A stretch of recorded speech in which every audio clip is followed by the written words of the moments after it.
Bonjour, bienvenue sur Ping, un podcast qui est dédié au leadership et au care.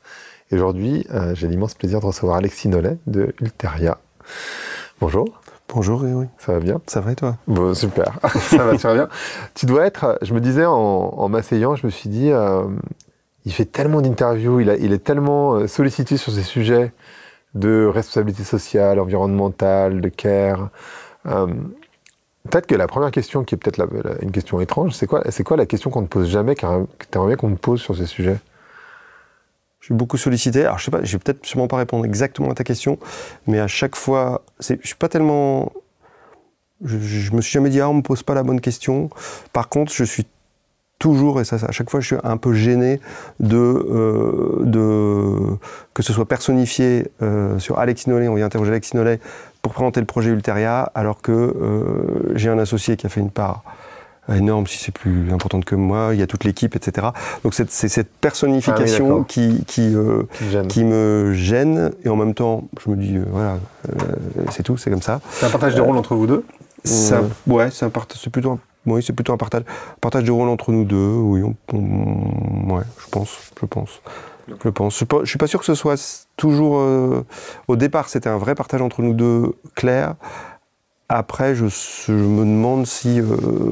voilà, je sais pas si Sébastien aimerait pas aussi donner son avis, et que il y a des fois, je parle au nom d'Ulteria, et je suis pas sûr que... Pour le coup, c'est peut-être plutôt mon avis, ma vision, que la sienne, par exemple. Donc on passe le bonjour à Sébastien. S'il veut venir. S'il veut venir, bah, ça serait génial. On pourra parler avec lui. Pour ceux qui ne connaissent pas, est-ce que tu peux nous expliquer ce que c'est qu'Ulteria? Peut-être l'histoire entrepreneuriale, le fait d'avoir racheté la boîte, etc. C'est intéressant. Bah, Ulteria, c'est voilà, c'est ce que je dis toujours, c'est un chemin. Je ne peux pas vous le raconter en 2 secondes, mais je vais quand même le faire en 2 secondes. C'est tu peux même prendre le temps, hein, franchement. Je vais prendre le temps, mais l'idée qui traverse tout ça, c'est comment nous, on a beaucoup questionné le sens de l'entreprise. À quoi elle sert? Le pourquoi en 2 mots. Ça a commencé de manière extrêmement classique. Voilà, moi, j'ai fait une école d'ingénieur agricole. Ensuite, je suis parti 2 ans en ONG, dans un bidonville. Ça m'a quand même pas mal marqué. M'occuper d'enfants. J'ai bossé chez L'Oréal, où j'ai passé 5 ans. Et puis ensuite, on a repris l'entreprise avec Sébastien. Une entreprise rurale, une menuiserie industrielle en Bourgogne. Le départ de notre aventure, elle est toute simple, c'est qu'on s'était endetté d'1,2 million et qu'il fallait rembourser. Donc c'est assez classique pour une boîte, il fallait qu'on gagne des sous. Donc on s'est bien concentré là-dessus. C'est un peu la première étape de notre histoire. Je dirais 2006-2009. Ensuite, on avait fait un peu nos armes. Voilà, la boîte, elle était un peu plus robuste. On a continué notre aventure entrepreneuriale. De 30 personnes au départ, on est arrivé à une centaine de personnes en 2015. Notre métier, c'est de fabriquer de l'agencement, de fabriquer du mobilier, principalement en bois massif, mais aussi en autres matériaux biosourcés, avec une perspective vraiment écologique, sourcé en France, fabriqué en France, l'azur à l'eau, etc., etc. On va assez loin là-dedans. Et en 2015, on était arrivé à un stade de notre évolution professionnelle où on avait rencontré ce que moi je connaissais pas du tout. On avait rencontré les écolos. En fait, moi c'est dans mon milieu familial, je n'avais jamais entendu parler. Je connaissais pas trop, et nous on est pas mal, on est leader sur le marché de l'agencement des magasins bio. Et grâce à mes clients, j'étais rentré dans une autre perspective de qu'est-ce que peut être le business. Eux, ils avaient un métier, des magasins, mais je me suis aperçu qu'ils avaient un projet qui n'était pas uniquement de faire du résultat économique, mais aussi que leurs clients mangent bien, que leurs fournisseurs soient bien payés, que leurs salariés soient bien traités, et puis souvent une activité de formation locale autour des questions écologiques. Et voilà, donc ça a commencé à nous titiller, Sébastien et moi. On s'est pas mal documenté jusqu'à arriver à la conscience. Après, maintenant, ça fait plus trop débat, mais jusqu'à il y a peu de temps, peut-être que ça pouvait le faire. Voilà, moi, c'est quand même une croyance de croire qu'il y a le réchauffement, que ça va être catastrophique, etc. Néanmoins, moi, maintenant, je me suis fait mon intime, c'est une ordre de la foi. Hein. Je crois que ça va aller vite, que ça va être fort, voilà. Et voilà, tout ça, on était un peu dans cette histoire, en se disant, mais qu'est-ce qu'on peut faire de notre boîte? Et puis, il y a eu un espèce de catalyseur de tout ça, qui a été une chose qui arrive quand on est patron de PME, c'est qu'on a une proposition de rachat par un groupe américain, sur lequel on est allé assez loin. Voilà, et là-dessus, c'est vraiment poser le rapport à l'argent. Je crois que c'est assez important quand on est chef d'entreprise, ce rapport à l'argent. Et là, voilà, arriver ce qui fait un peu ce qui est un parcours assez classique finalement. On rachète une boîte, on met pas trop d'argent, et puis la boîte grossit, et à un moment on se fait racheter, et puis on part à quelques millions. C'est ça. Voilà. Classiquement.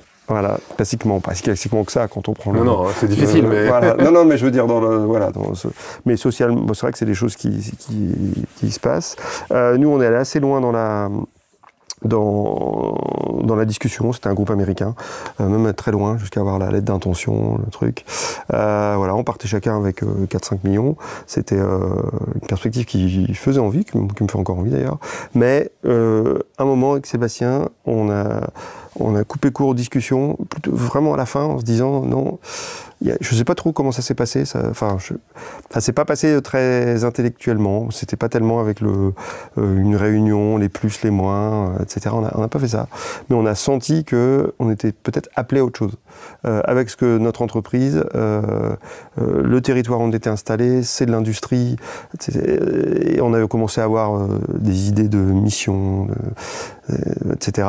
Et puis on s'est dit non, on voyait tout bazarder. Ok, on devient riche, mais qu'est-ce qu'on va faire de tout ça? Enfin bref, on a coupé court aux discussions. Et je pense que ça nous a donné une certaine liberté pour, quitte à ne pas avoir suivi le modèle traditionnel et capitaliste, comment est-ce qu'on engage autre chose? Et du coup, on est rentré dans une construction d'une entreprise. Alors maintenant, la grande mode, je peux dire ça, mais le grand mot en ce moment, c'est régénératif. Voilà, mais ça n'existait pas à l'époque. C'est pas encore défini, donc voilà, c'est pas encore très bien défini.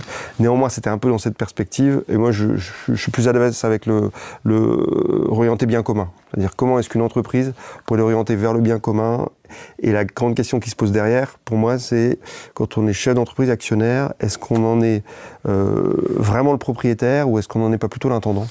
Je pencherais plutôt là-dedans. Ok, on a des talents, des compétences, on a pris des risques, qu'on soit récompensé, c'est normal, mais à quelle mesure, quoi? Il y a un moment... Donc voilà, donc nous on se considérait plutôt intendant à l'époque c'était Mobilewood et puis un petit groupe que maintenant on appelle Ulteria. Voilà, donc ça a été le début.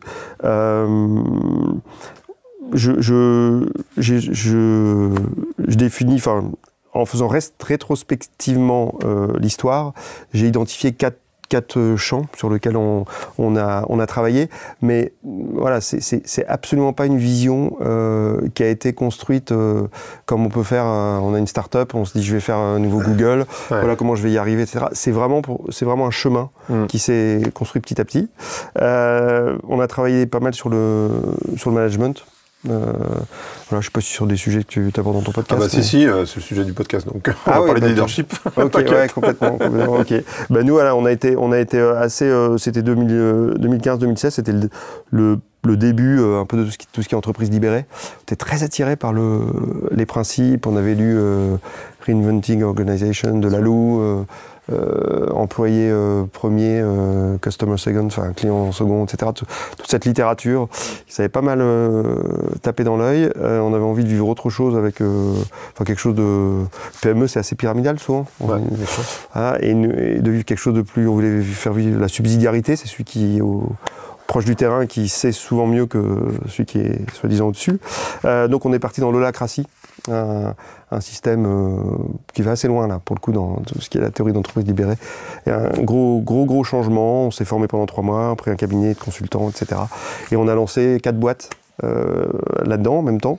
Voilà, avec vraiment une intention de donner de l'autonomie, de la liberté, que chacun puisse prendre part à la boîte. C'était assez idéaliste, on va dire, là-dedans. On a lancé ça. Sébastien a même quitté, lui, la boîte dont il était le DG, en se disant, si je quitte pas, il va rien se passer. Donc, lui, il a carrément parti pour laisser un peu l'organisation s'auto-gouverner. Et puis voilà, entre 3 et 6 mois selon les entreprises, 3 ou 6 mois après, voilà, c'est parti. Ça n'a pas bien marché. Alors, je veux pas être. C'est important pour moi de pas. Avant, je disais ça a foiré, machin. Mais non, en fait, c'est pas ça. Ça a fait partie de notre apprentissage. Ouais. Simplement, on a fait un apprentissage. On a monté l'Everest. J'ai un collaborateur qui disait, on a monté l'Everest en tongs. Voilà. Voilà. On a essayé de monter l'Everest en tongs, donc forcément c'est un peu dur. Ça marche pas mal. Voilà, ça marche pas, mais on a appris plein de choses. On a appris vraiment plein de choses. Et du coup, bon, petit à petit, on a arrêté, mais ça, voilà, chez Ulteria, il y a une culture quand même de l'intelligence collective, une culture on a pas mal travaillé aussi le développement personnel avec maintenant peut-être un peu, voilà, je suis moins, comment dire, je suis un peu plus frileux quant à ce développement personnel et tous les biais de gouroutisation ou voilà, qu'il peut y avoir. Donc avant, je parlais peut-être de bonheur au travail. Maintenant, je me rends compte que non, le bonheur, c'est pas possible en fait. La joie au travail peut-être, mais le bonheur, quand on vient de divorcer, quand on a perdu quelqu'un, ça marche pas quoi en fait. Donc voilà, donc une culture, voilà, maintenant je suis Ulteria, il reste une grosse culture d'intelligence collective, une parole libérée. Ça hyper important, une parole assez libérée et un alignement, et ça c'est le deuxième point qu'on a travaillé, c'est on a vraiment essayé de comprendre, et c'est un peu comprendre quand on a une organisation qui existe, comprendre l'organisation, en fait, elle est là pourquoi, en quoi elle sert le monde. Voilà, ça devenait important pour nous de se dire, ok, et on peut le voir de deux façons, hein. Soit on se dit, bon, compte tenu de la perspective climat, compte tenu de ce que veulent les jeunes, etc., d'un point de vue purement business, on a intérêt à s'intéresser à ces questions, sinon plus personne ne va vouloir bosser chez nous, etc. Ça, c'était pas trop là-dessus, mais je pense que même d'un point de vue presque cynique, c'est important de se le poser pour toutes les boîtes. Et nous, c'était plus d'un point de vue philosophique, toujours orienté bien commun. Donc on s'est posé ces questions. Donc nous, on fait du mobilier en bois massif, biosourcé, etc.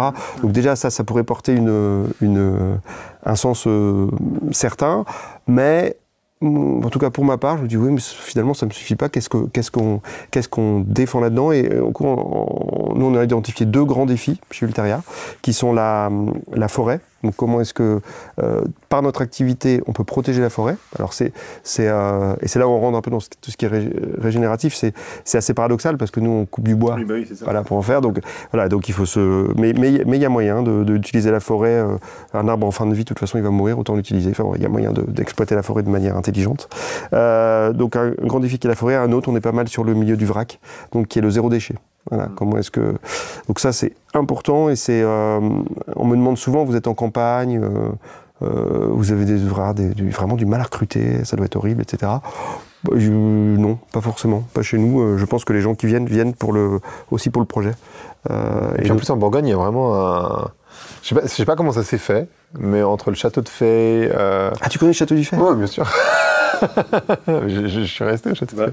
Non, mais il y a énormément de choses qui se sont passées en Bourgogne, et c'est marrant, je sais pas pourquoi, je sais pas comment ça s'est fait précisément, mais il y a pas mal de trucs qui se passent en Bourgogne au final. Pas mal de choses qui se passent. Alors nous, on est plutôt Nord-Bourgogne, et en effet, il y a Joigny, où il y a pas mal de choses. Là, en ce moment, il y a la Convention des entreprises pour le climat qu'on a lancée, que Ulteria a lancée, et qui est au château du Fay, justement, avec Jessica. Écoute, je sais pas, il y a sûrement une proximité de Paris. Il y a le Covid qui a dû faire. Ouais. Voilà. L'autre, je continue sur les... Ouais, vas-y, continue. Ouais. Je t'ai coupé, mais... Non, c'était très bien. L'autre chose auquel on a vraiment réfléchi, et ça c'était très, très important pour nous, c'est la fameuse histoire de propriété de l'entreprise, de mission, de raison d'être, etc.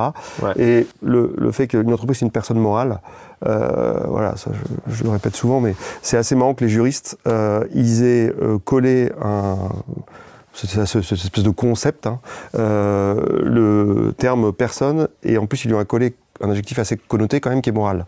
Donc, et une personne morale, en fait, les actionnaires en font ce qu'ils veulent.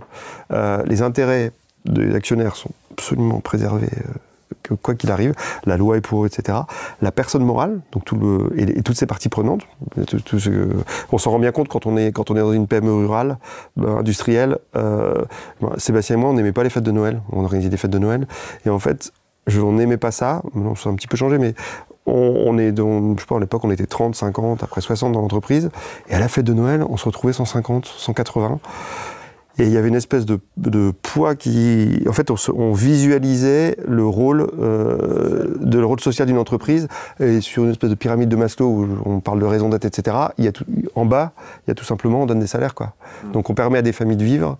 Voilà, donc on se rend compte peut-être plus facilement dans des zones semi-désertiques, on va dire, quand il y a une usine de ce qu'elle peut représenter, quoi. Donc nous, après avoir été à 2 doigts de vendre, mais vraiment à 2 doigts, on s'est dit, mais comment... C'est assez normal que les actionnaires, ils exercent leur liberté, ils réalisent leur patrimoine. Enfin là-dessus, moi, je suis pas communiste. Ça n'a pas marché. Voilà, toucher à la liberté individuelle, je pense que c'est une frontière qu'en tout cas, on n'a pas envie de franchir.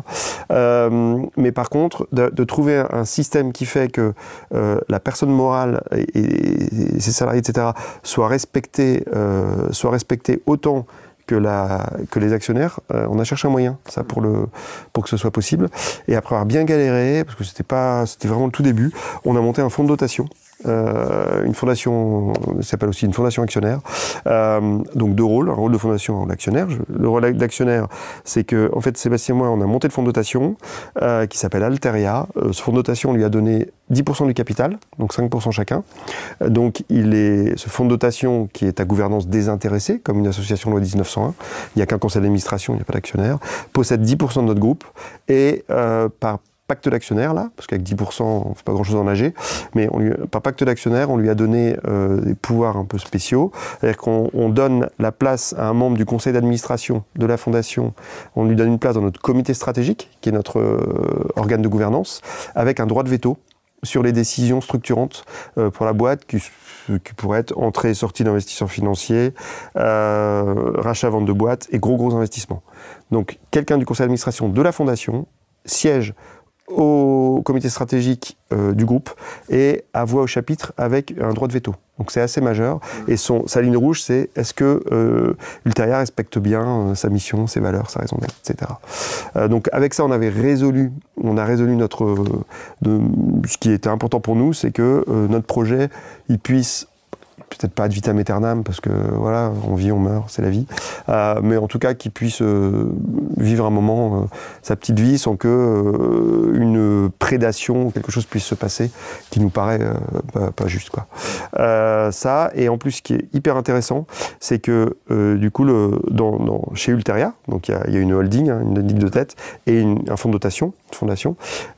Cette fondation, elle a un rôle d'intérêt général, et nous on a choisi 2 thématiques qui sont l'éducation et l'entrepreneuriat au service du vivant, et dans les territoires où on est implanté. Voilà, donc donc ça nous permet aussi d'avoir un rôle d'intérêt général très clair, donc de respecter le fait qu'une entreprise, elle doit, pour sa résilience, doit augmenter ses capitaux propres, donc c'est plutôt bien de garder les résultats dans la boîte, etc. Et d'avoir un autre organe qui fait partie de l'ensemble. Nous on dit qu'Ulteria repose sur 2 branches, la fondation et la SAS, et c'est l'hybridation des deux qui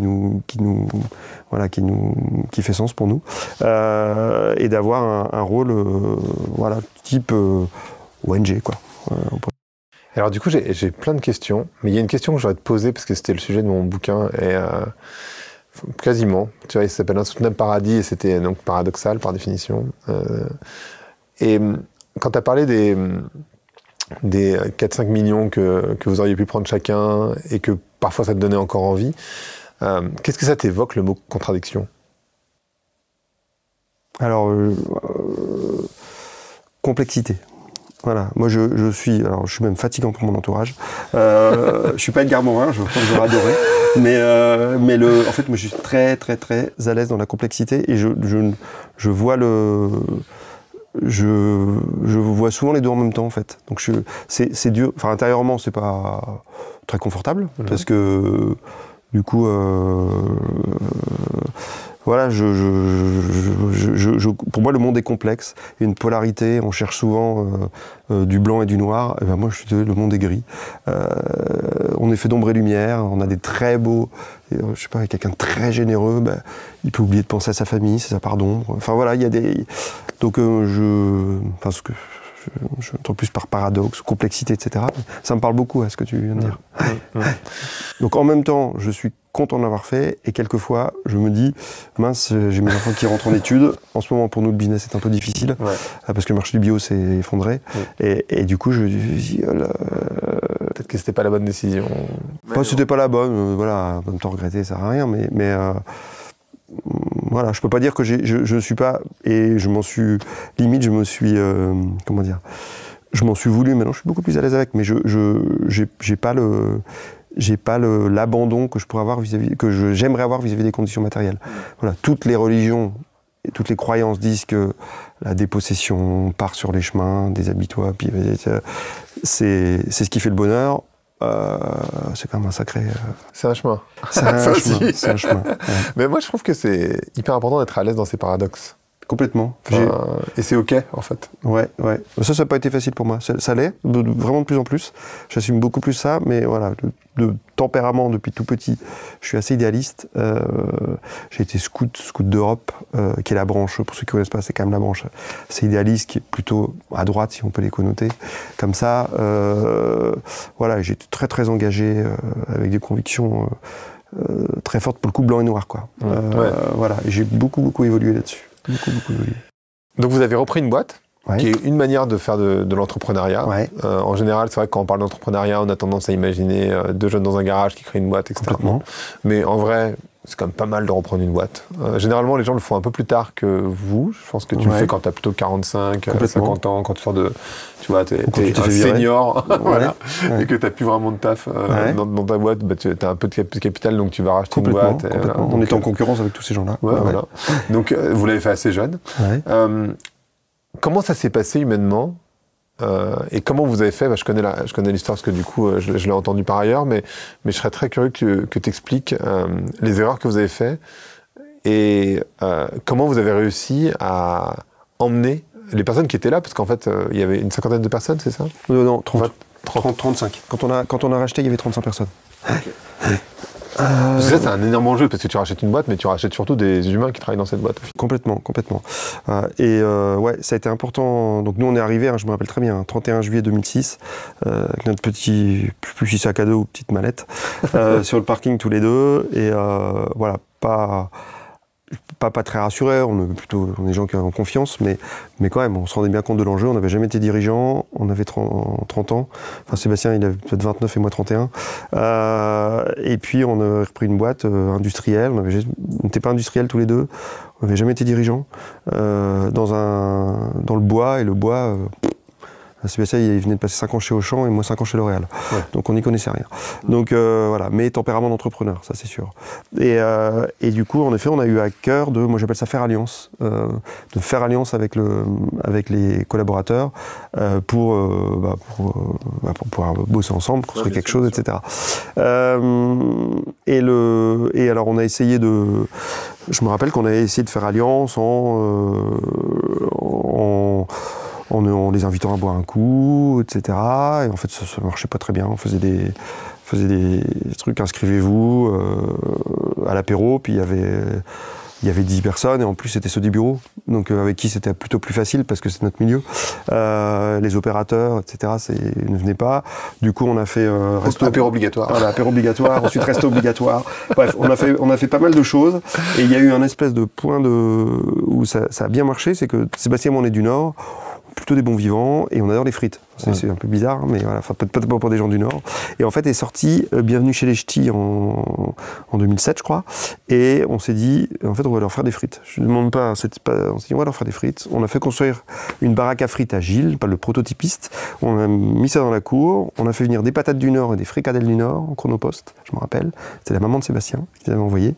Et puis la matinée, on a épluché nos patates tous les deux. On a fait une première cuisson à 170, voilà, pourtant, tenue du Nord. La deuxième était prête à 190. Et puis, on a fait, enfin, tout le monde à midi est sorti. On n'a pas fait de discours, on n'a pas fait de machin. On a servi des frites à chacun, une saucisse. Et puis, il s'est passé un truc, on a reçu un petit cadre qu'on a toujours. Il nous avait fait un truc Bienvenue au Ch'ti Patron avec Danny Boone qui était Sébastien. Et moi, j'étais l'autre, l'affiche du film. Puis ils avaient signé derrière. Voilà. Et je sais pas comment dire. Évidemment, c'est pas que ça, hein, mais ça y est, je crois qu'on était adoubés, on a pu construire quelque chose ensemble. Ouais.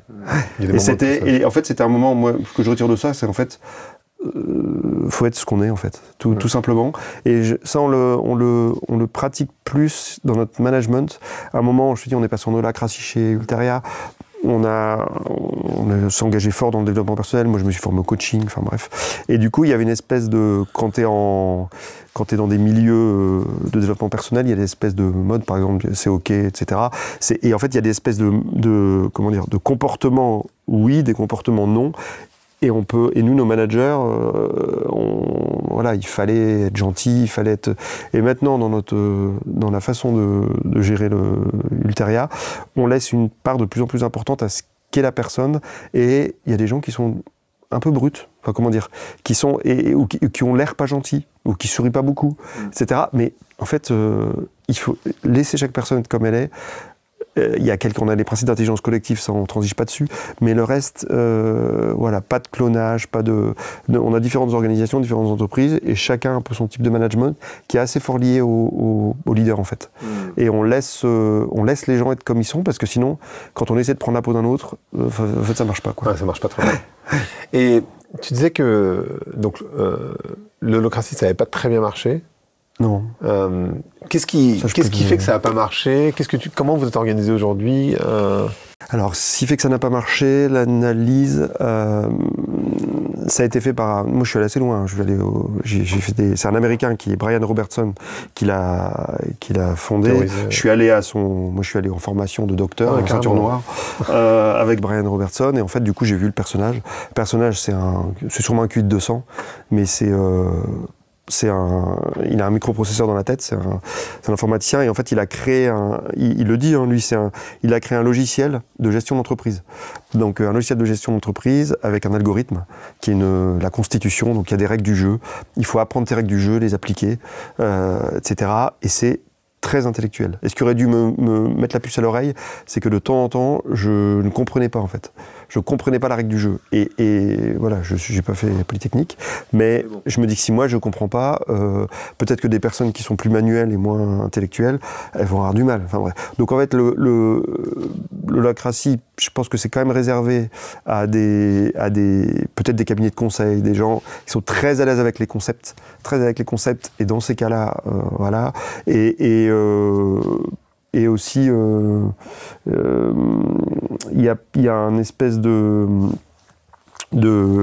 comment dire, de projet, j'allais dire, presque de projet pour les gens, qui est les gens sont en entreprise pour l'entreprise, ils ont envie d'être autonomes, ils ont envie d'exercer leur liberté, ils ont envie d'avoir une autorité, etc. Et en fait, c'est un peu plus compliqué que ça. On peut avoir envie d'être en entreprise pour gagner son SMIC, rentrer chez soi et ne pas se retrouver embarqué voilà, et c'est très bien comme ça. Donc voilà, et puis c'est vraiment compliqué. C'est vraiment très, très, très. C'est une règle du jeu c'est du bridge, quoi. C'est élaboré. C'est élaboré, quand même, et quelquefois un peu trop. Voilà. Et aussi, peut-être la raison principale pour laquelle ça n'a pas marché, c'est qu'on n'a pas pris le temps. En fait, quand on veut changer une organisation en profondeur, quand on veut que chacun s'approprie son métier, puisse prendre des responsabilités, c'est un travail de fond, tous les jours, de tous les jours, et et qu'il faut, voilà, et je pense que c'est 5-10 ans en fait. Nous, on pensait que ça allait être 1 an, après on s'est dit c'est 3, maintenant je suis plutôt 5 non, je suis plutôt c'est 10. 10 ans, et puis on sait pas trop ce qui va arriver. Et aussi, une chose qui marche pas, c'est avec l'holacratie, on fait une annonce d'un grand soir. C'est-à-dire qu'à un moment, on se forme, et à un moment, on signe la Constitution, on remet le pouvoir à la Constitution. Donc, c'est-à-dire, il y a vraiment annoncé que ça y est, c'est plus la même entreprise, etc.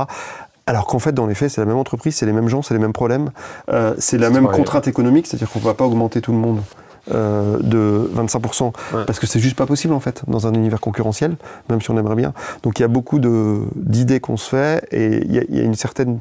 Nous, on a vécu un espèce de grand soir, beaucoup d'attentes, et ensuite la déception. Ouais, je comprends. Donc ne rien dire quand on veut s'embarquer dans des changements d'organisation, je pense que le plus sage, c'est de ne pas en parler, de se constituer un petit groupe autour de soi avec qui on peut bosser, et puis de tranquillement changer, puis finalement, on s'en aperçoit pas, c'est doux, etc. C'est sûrement le moyen le plus smart de bouger, quoi. Ouais, je pense, finalement. Tu parlais, t'as aussi un peu tapé sur, même carrément, tapé sur le bonheur au travail. Je suis assez d'accord avec ça, cette idée que le travail, c'est pas ce qui est censé te rendre heureux. Tu peux t'amener de la joie, ça peut t'amener du sens. Il y a plein de choses. Le bonheur, c'est peut-être un petit peu ambitieux. Non, mais le bonheur, pour moi, ça vient toucher à vraiment un truc qui est important, ça vient toucher à la liberté, en fait. C'est-à-dire le bonheur, et puis le bonheur, c'est très intime. Ça, c'est pas... En fait, on peut pas décréter le bonheur pour quelqu'un. C'est un peu... je sais pas, c'est comme... la confiance en soi, etc. C'est des choses qui viennent, c'est ontologique, c'est pas les autres qui vont... Et c'est même une prise de pouvoir qui est de l'ordre de... qui pourrait être de la manipulation, qui pourrait être... Voilà, donc ça me... Non, oui, ça me... Et même le sens, hein, c'est très étrange, mais... Très étrange, non, mais on peut avoir une définition pour nous de ce qui fait du sens, et quelqu'un d'autre, c'est ce que tu disais, ça n'a rien à voir, en fait. Il y a des gens qui peuvent trouver du sens à faire un truc qui, pour nous, n'en a aucun, et pareil, c'est OK, enfin, tu vois, c'est tout à fait OK. Ouais, c'est complètement OK, mais juste... nous, par exemple, ce qu'on demande... on s'est mis d'accord un peu avec Sébastien là-dessus, c'est au moment des entretiens d'embauche. Par exemple, celui qui est contre l'écologie, en fait, nous on pense que c'est compliqué d'arriver dans une organisation où on est a priori contre. Donc nous, on ne demande pas d'être écolo, on ne demande pas d'être social, on ne demande pas d'être, etc. Par contre, si la personne est complètement contre le projet de l'entreprise, là, ça devient compliqué. Ouais, bien sûr. Il peut y avoir une certaine neutralité, puis après, souvent dans les organisations, on se fait un petit peu emmener, puis on voit les bons côtés, du coup on adhère. Mais voilà, on nous regarde ça. D'ailleurs, c'est marrant que tu parles d'écologie en parlant de croyances, parce que pour moi, à ce stade, on n'est plus au niveau des croyances, on est vraiment sur du concret, non? Enfin, quand tu regardes les rapports du GIEC et... Écoute, moi, je suis dans un milieu où j'ai encore des... Je suis beaucoup dans le milieu de l'impact. Ouais. Donc, dans ces... Là, on se pose même pas la question. Peut-être que toi aussi. Mais en fait, quand tu es... Enfin, moi, j'ai des amis qui ne sont pas du tout dans ce milieu-là. Et j'en ai parlé encore il n'y a pas longtemps. Qu'est-ce qui dit que c'est l'homme qui l'a créé? Enfin, j'ai des discussions assez, pour moi, un peu ubuesques. Et en même temps, c'est des amis vraiment très chers, donc je les respecte. Et il me dit, ouais, mais de toute façon, on n'a même plus le droit de penser autre chose. Et puis, il y a toute la génération de mes parents, aussi, où je ne sais pas s'il y a une conscience... Je suis pas sûr. Ah non, que la conscience, elle soit pas là, ça c'est sûr. Ouais, mais même pas une... Mais du coup, ouais. Mais quand je dis conscience, même de se dire, bah, s'il y a 2 degrés, qu'est-ce que ça fait? Parce que, en tout cas, moi, je suis venu assez tard. Hein. Moi, j'étais climato-sceptique il n'y a pas si longtemps, il y a 4-5 ans, je pense. Mais parce que moi, je dis 2 degrés de plus, c'était alors, j'habite en Bourgogne. Il fait chaud, mais 2 degrés de plus, ce serait vraiment le top. Donc, mais sans comprendre les conséquences. Enfin, tu vois, il y a quand même donc... Voilà, et puis je pense que quand on parle du futur, j'aime bien dire croyance parce qu'en fait ça se démontre pas. Et du coup, essayer de convaincre quelqu'un et de lui dire c'est comme 1 + 1 = 2, alors qu'on parle du futur et que ça peut encore varier, etc. Voilà, je m'engage pas dans ces combats et je m'engage pas aussi là-dedans parce que j'ai pas l'expertise en fait. Je me suis formé à l'Institut du Futur Souhaitable, donc je suis allé assez loin. Mais à chaque fois que je me suis retrouvé après une belle conférence, j'ai toujours l'impression d'être super intelligent, et quand je la raconte à un copain une demi-heure après, Je n'arrive pas en fait. Je ne m'en rappelle pas, j'ai pas les bons arguments, j'ai oublié tout le cheminement. Donc voilà, moi je me dis c'est une espèce de... C'est devenu une... voilà, En ce sens-là, d'accord. C'est ça, c'est ça. Je reviens sur cette histoire d'organisation. Aujourd'hui, vous êtes organisé comment? Du coup, c'est pas une entreprise libérée au sens... Si, on peut dire aussi, on peut dire quand même, je pense qu'on est une entreprise libérée. Alors le terme veut rien dire, mais au moins on sait de quoi ça parle. Nous, on a chose qui nous guide, c'est les valeurs, c'est dans le quotidien, on utilise pas mal tout ce qui est facilitation et intelligence collective. On sait plus trop ce que ça veut dire. Moi, je l'ai résumé de manière un peu simpliste peut-être, mais ce que j'aime bien dans tout ce qui est processus, donc quelqu'un qui facilite une réunion avec des tours de parole, on distingue tout ce qui est poser des questions sur un sujet qui est différent de pas être d'accord. Donc nous, on fait gaffe à toujours bien avoir creusé le sujet sur le problème, d'avoir bien compris le problème, parce que souvent on s'est aperçu qu'on n'est pas d'accord, on discute alors qu'en fait on s'est pas compris. Donc voilà, nous on passe beaucoup de temps à ça, et ça facilite vraiment les choses, vraiment d'être plus efficace. Ce que j'aime beaucoup aussi dans tout ce qui est intelligence collective, c'est que ça donne la parole autant de la même façon aux introvertis qu'aux extravertis. Et voilà, moi on confond vraiment souvent. Moi, il y a des boîtes qui me disent je fais de l'intelligence collective, c'est-à-dire qu'en fait, ils se mettent dans une salle à 5 au lieu d'être tout seul pour réfléchir. Sauf qu'en fait, il n'y a que les grandes gueules qui parlent. C'est normal. Non, mais il n'y a que les extravertis qui parlent. Et c'est même pas. Moi, je suis un extraverti.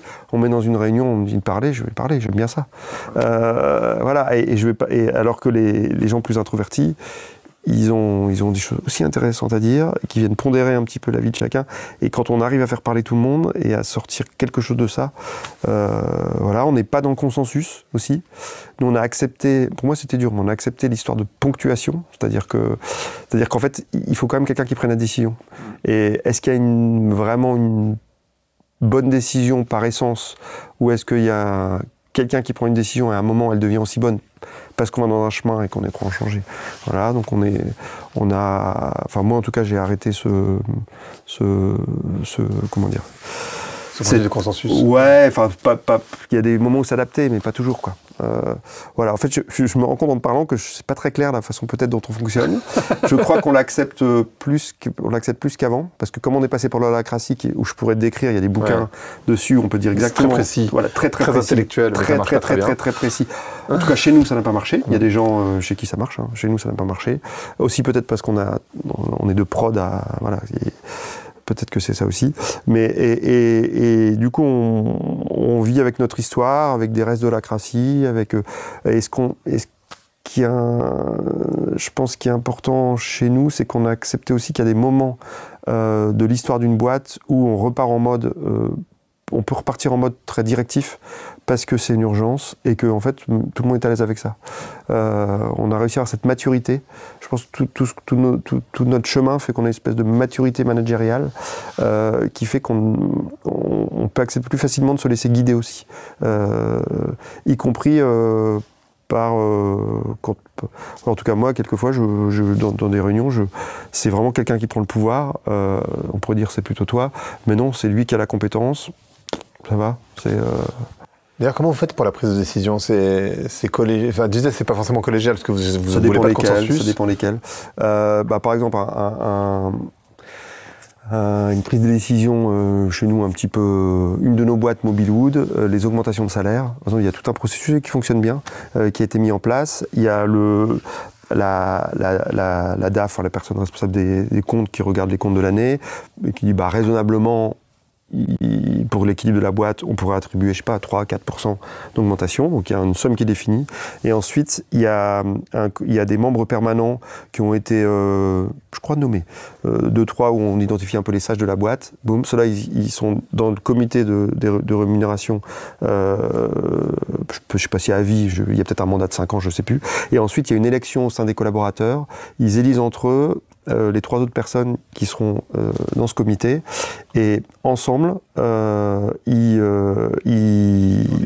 définissent donc ils ont tous les salaires, et ils définissent, ça se fait en 2 temps. Un, c'est tout ce qu'on appelle le rattrapage dans toutes les boîtes. il y a des trucs qui sont pas justes, quoi. Parce que le marché était hyper tendu sur tel poste, donc on l'a pris alors qu'il n'est pas dans la... Tant pis, on l'a pris quand même. Bref, il y a une histoire de rattrapage, et ensuite il y a l'augmentation.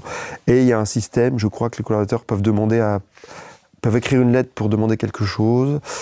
S'ils sont pas d'accord, ils peuvent revenir voir la commission pour qu'on leur explique, etc. Enfin, et voilà. Et du coup, c'est pas le DG. Enfin, voilà. Donc il y a des choses comme ça. On est aussi à l'aise avec l'élection sans candidat. Quand on a des élections à faire, il y a pas de... Pour éviter toute forme de prise de pouvoir, parce que je suis beau parleur, parce que voilà, je fais campagne. Il y a pas de candidat. Par exemple pour le CSE, je pense que chez nous il n'y a pas de candidat. Et chaque personne vote pour qui il a envie en expliquant pourquoi. Le premier tour, je suis pas sûr qu'il soit anonyme. Moi, je sais plus, mais on a un truc assez élaboré. Une des caractéristiques chez nous aussi, c'est que je crois on est de plus en plus le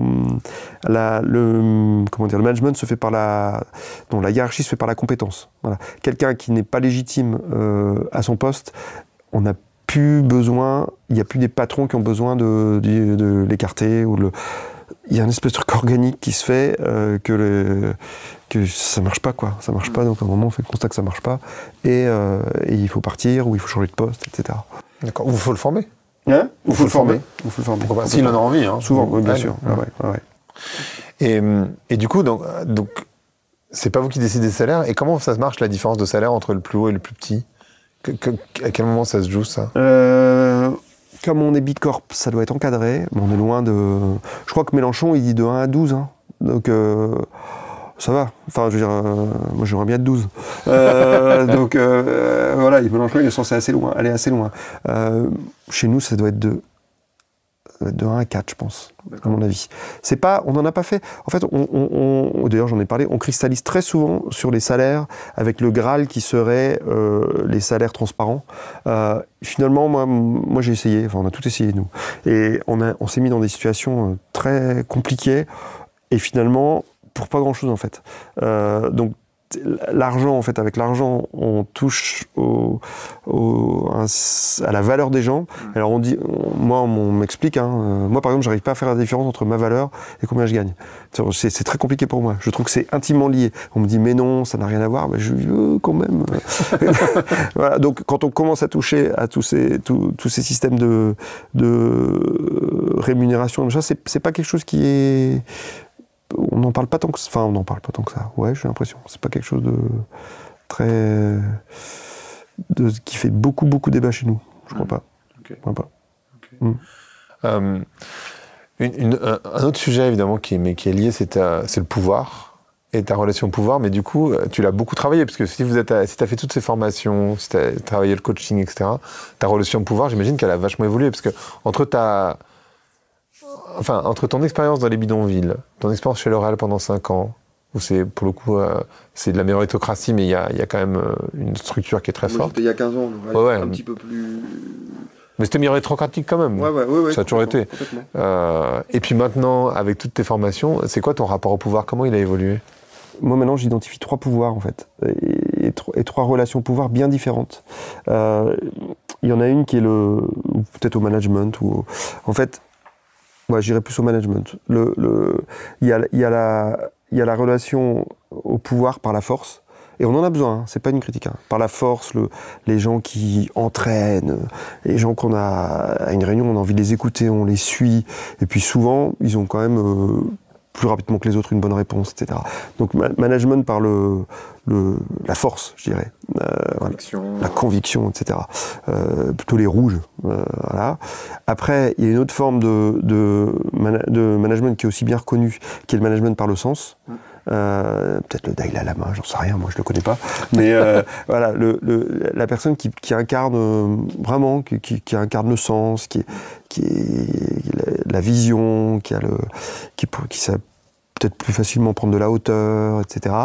Et il y a un troisième que j'ai découvert récemment, c'est un copain qui m'en a parlé, c'est le management de présence. C'est-à-dire, c'est dans un groupe, dans les moments difficiles, quelquefois, il y a besoin d'entraîner, il y a besoin de redonner le sens, et quelquefois, il y a juste besoin d'être là. Il y a des personnes qui, par leur présence, rassurent, sont une bonne oreille, c'est-à-dire savent écouter, et peut-être sans projet. Sans projet, si je l'écoute, il va faire ci, etc. Juste être là, voilà, moi, c'est un peu ce que j'ai fait en ONG. Et voilà. Et moi, je crois que mon talent, c'est dans le sens et la présence, beaucoup moins dans la force, et que j'ai eu du mal à accepter, que maintenant j'accepte plus facilement. Et Sébastien, il est comment, lui ? Sébastien, c'est difficile pour moi de mettre Sébastien dans une case, parce que... Non, c'est plutôt des petits dans les polarités, c'est vraiment un très très bon leader, il est dans la puissance, etc. C'est quelqu'un qui entraîne, très dynamique, très rapide. Le sens, il le porte très très fort aussi. Peut-être moins la présence que moi, enfin voilà. Okay. Mais se comparer, voilà. Non, c'est très pas la comparaison. Comparaison poison, ça j'ai retenu, très, très très bien. C'est pour ça que je suis pas. Voilà, je préférerais qu'ils viennent ici et que vous discutiez. Ça serait génial. On va passer à 3, on aurait dû le faire à 3. Alors, c'est une question qui est compliquée que je vais te poser, mais néanmoins, je vais te la poser quand même. Pour les gens qui nous écoutent, qui sont parfois dans des grosses boîtes, parfois ont envie de racheter une boîte, parfois ce sont des plus petites boîtes. Par où tu commences ? Par quel bout tu le prends quand tu veux changer la culture ? Parce qu'en fait, malgré tout, je sais que vous êtes toujours très en contact avec le fondateur original de la boîte, donc ça c'est un élément qui est important, mais vous avez fait bouger la culture de cette société. Déjà, vous étiez 30 quand vous êtes arrivé, aujourd'hui vous êtes 80, non ? C'est ça ? Non, on est une grosse centaine. Donc vous avez fait grossir la structure.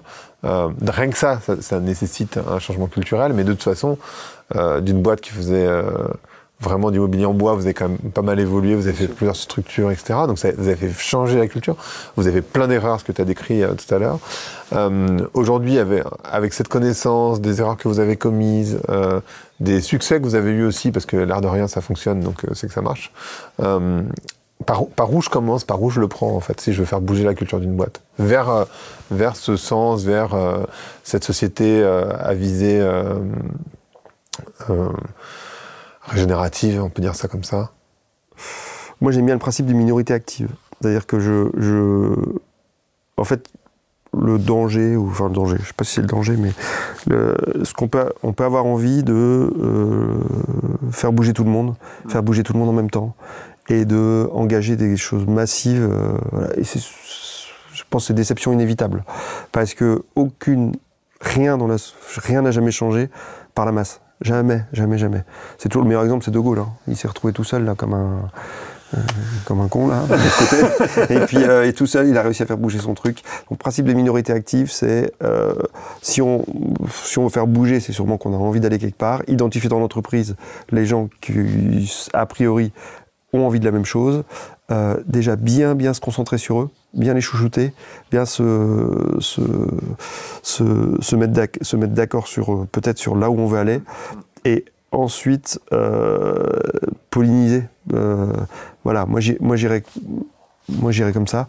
Après avoir alors après c'est un peu basique, hein, mais je pense que c'est difficile de le faire sans accompagnement quand même. Voilà, il commence à y avoir je pense qu'il commence à y avoir des sacrés stars, enfin vraiment des gens, des bons cabinets dans l'accompagnement, quelquefois un peu alternatifs, mais ça fait voilà, enfin, en tout cas nous, je pense à des gens comme Siage, voilà, et puis je dirais de ne pas comment dire, un certain abandon sur ce qui va arriver, en fait, parce que, et je crois que c'est le meilleur moyen que ça marche, c'est que un certain lâcher prise sur une, parce qu'on est dans des choses qui sont un peu intangibles, donc on n'est pas sur du chiffre d'affaires, on n'est pas sur c'est difficilement mesurable, donc voilà, un certain respect pour ceux qui ont envie d'y aller, ceux qui n'ont pas envie d'y aller. Je ne sais pas si je suis très... Non, mais si, c'est hyper intéressant.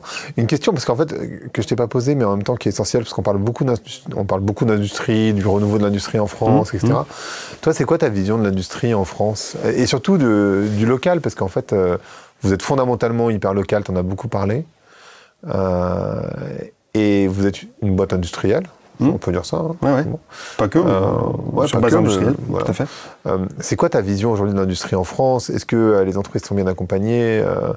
Est-ce que, je serais très curieux, c'est quoi les réflexions que tu as sur ce domaine secondaire? Voilà, non, mais ça c'est pas majeur, l'industrie, on va dire. Mais néanmoins, sur l'accompagnement, nous, peut-être, je sais pas si parce qu'on est en Bourgogne-Franche-Comté, mais on est accompagné par les services publics, parapublics, l'ADEME, BPI, l'AER, qui est le bras armé du conseil régional, notre conseil régional, les communautés de communes, on est incroyablement, l'Europe, on est très bien accompagné. Donc ça, quand on est industriel en tout cas à la campagne comme nous, on est très bien accompagné. Ça c'est une chose. Par contre, de produire en France, vu le contexte international, etc., c'est quand même très compliqué d'être compétitif. Donc dans des métiers comme les nôtres, où l'agencement, où il faut une certaine réactivité, donc il y a des parties qui ne sont pas délocalisables, on peut encore jouer. Mais sinon on est un peu les bisounours peut-être de la France par rapport aux barrières douanières. On dit que les États-Unis mais à un moment, comment on fait pour que si on veut avancer, si on veut jouer écologique, c'est-à-dire de pouvoir s'approvisionner en local, de ne pas aller forcément chercher uniquement le prix, parce que si on va chercher uniquement le prix, souvent on crée une dette ou sociale ou environnementale, souvent les deux, et on ne la paye pas, c'est quand même pas juste. L'environnement législatif, etc. est pas très facile. Et puis nous on a des problèmes sur le bois par exemple. On adorait s'approvisionner en local surtout. Et par exemple sur les panneaux de Lamellé-Collet qui sont du bois massif à bouter, il n'y a plus de fabricants en France. Tous les fabricants sont partis en Allemagne, dans les pays du Nord, etc. Donc il y a quand même un gros problème là-dessus. Après, je suis pas expert en. Il y a le mouvement Impact France qui a pas mal bossé sur ce sujet. J'ai lu leur je sais pas comment ça s'appelle. Le rapport. Rapport ou lettre ouverte ou je sais pas quoi ou livre blanc là-dessus avec des propositions. Voilà. Ok. Et peut-être une dernière question que je t'ai pas posée. Je t'ai parlé tout à l'heure de pouvoir. C'est quoi ton rapport à l'autorité? Parce qu'en fait, c'est pareil, ça a été challengé, j'imagine, au fur et à mesure des années et de l'expérience. Mon rapport à l'autorité... C'est vrai que quand j'ai goûté à l'entrepreneuriat, en tout cas l'autorité descendante, bête, en tout cas sans sens, pour moi c'est quasiment plus possible, je pense. Après, je pense que j'ai beaucoup goûté à la liberté, donc l'autorité, d'avoir toute l'autorité, ça me plaisait bien. Maintenant j'aime aussi, j'aime être guidé plus qu'avant peut-être. J'accepte peut-être plus guidé qu'avant. Je pense que c'est un rapport un peu complexe. Mais il y a cette idée qui est que les entrepreneurs qui fleurissent le mieux, ou en tout cas, c'est des gens qui ont dans les 45 ans. Et peut-être qu'il y a aussi cette maturité. Je ne sais pas si c'est le cas, hein, je dis ça. Je ne sais pas, j'ai lu cette étude il n'y a pas si longtemps dans The Atlantic. C'est-à-dire que c'est ceux qu'en fait, que les entrepreneurs qui ont dans les 45-50 ans, c'est ceux qui réussissent le mieux parce que peut-être ils ont cette maturité. Est-ce que toi, tu as gagné aussi au fur et à mesure des années? Non, je ne sais pas. C'est sûr qu'on se connaît quand même mieux, je pense. J'imagine qu'on est un peu plus mesuré. Enfin, il y a un truc qu'on ne peut pas acheter, en fait. On peut acheter les compétences, on peut être avoir le bac à 13 ans, etc. Mais l'expérience, ce qui arrive dans la vie, ça... sûrement, ouais. C'est le rapport à l'autorité. Je ne sais pas. Et c'est quoi les prochaines étapes pour vous, pour Interial? C'est de la consolidation. On est allé assez loin, assez vite, parce qu'on n'en a pas parlé, mais nous on a monté maintenant on l'appelle l'éco-campus, mais on a acheté un terrain de 10 hectares à côté d'Auxerre, en pleine campagne, sur lequel on a voulu mélanger économie, sociale, environnement, voilà, pour nous c'est l'écologie intégrale, la perma-entreprise, même le lean, c'est-à-dire faire les choses justes. Voilà, moi je mets un peu tout ça dans la même case. Académiquement, ça tient pas la route, tant pis. Et en fait, c'est comment est-ce que on arrive à se mettre au carrefour de l'économique, du social et de l'environnement plutôt qu'à être uniquement centré sur l'économique. Et pour ça, notre manière de le faire, nous, ça a été d'acheter un terrain de 10 hectares et on a une usine d'un bout du terrain, de l'autre, on a une ferme, on a une chèvrerie. On a monté une école Montessori, connectée à la nature, qui pour l'instant n'est pas sur le terrain, mais quand on aura trouvé les sous pour construire les 700 000 euros qu'il nous faut pour construire le bâtiment, ça va être au milieu. Donc on aura une école à côté de l'entreprise et puis un centre de formation. Voilà. Et c'est cette consolidation et cette croyance, puis j'espère nous, notre vision, c'est que nous, on repose sur deux branches. Hein. Une branche qui est représentée par la fondation, une branche qui est représentée plus par l'économie plus classique de nos menuiseries. Et comment est-ce qu'on arrive à faire une hybridation de tout ça pour être dans quelque chose de moins binaire que je gagne de l'argent d'un côté et je le redistribue généreusement de l'autre. Voilà. Donc là, c'est la consolidation. On a fait des choses plutôt assez vite. On s'est engagé assez fort sur pas mal de segments. Et maintenant, c'est comment est-ce qu'on consolide tout ça et qu'on en fait un ensemble bien résilient. Okay.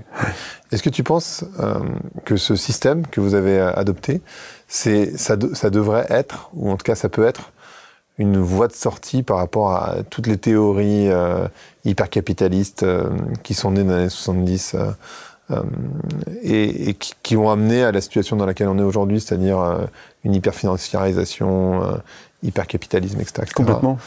Complètement. Ça peut l'être. Alors, ça doit, je sais pas, ça pourrait. Est-ce qu'il y a qu'un moyen ? J'en sais rien, mais en tout cas, c'est vraiment une bonne solution.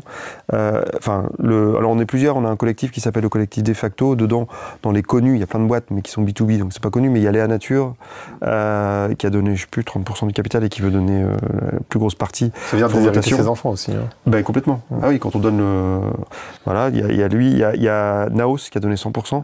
Naos, c'est Bioderma, c'est 1 milliard aidé. Hein, c'est une grosse boîte. Il y a Bureau Vallée. Bureau Vallée aussi, c'est quand même c'est un gros groupe. Pareil, il a monté le fonds de dotation, il a pour objet de donner la totalité des parts. Et ça permet de garantir que le projet d'entreprise ne soit pas justement financiarisé uniquement. Évidemment qu'il y a une partie financière, il y a une partie évidemment, mais c'est c'est un moyen, c'est pas une fin. En fait, le gros problème, c'est que l'argent est devenu une fin en soi, quoi. Il est devenu une fin en soi, il y a plus de limites, les écarts de richesse sont ce qu'ils sont. Et comment est-ce qu'on remet quelque chose de plus équilibré, de plus sobre, c'est vraiment un moyen qui me paraît vraiment excellent, quoi. Merci beaucoup, Alexis. Merci à toi, c'était très agréable. Pareil. Merci beaucoup à toutes et tous d'avoir écouté cet épisode. J'espère que ça vous a plu. Je vous donne rendez-vous pour le prochain épisode dans 2 semaines, a priori. À très bientôt.